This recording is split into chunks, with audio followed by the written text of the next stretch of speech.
Oui, on a été un peu surpris par ce rapport. J'allais presque dire, on se demande, c'est pas un peu pour combler l'ordre du jour, qui était famélique.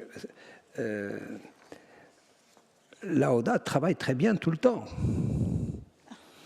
Pas besoin qu'on ait un focus sur la synthèse et le condensé de ce qu'elle fait toute l'année au service de la jeunesse.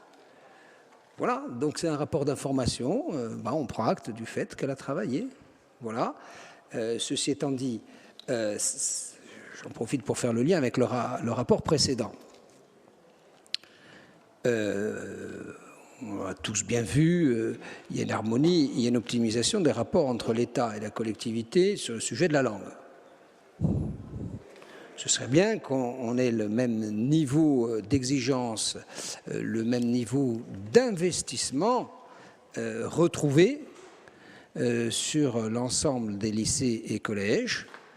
Vous avez fait un effort visible, conséquent, assumé politiquement vers l'université, mais lorsqu'on regarde les chiffres en termes d'investissement, il y a une croissance légitime et indiscutable, évidemment, en direction de l'université. Le problème, c'est qu'elle s'est faite au détriment des EPLE.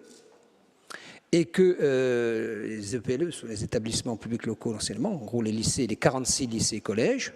On a mis le paquet sur le lycée agricole de Sartène, le paquet sur le lycée maritime de Bastia. Les autres commencent maintenant de façon visible, de façon prégnante, à souffrir d'un abus d'investissement. On le sait tous, et l'AODA le sait, puisqu'elle fait le tour de façon très disciplinée des établissements. Elle en prend la mesure visuelle de ce qui se passe et de l'écart grandissant qui existe entre eux. Le but, ce n'est pas de se comparer à l'université, mais entre les équipements des autres régions et la nôtre de ce point de vue-là.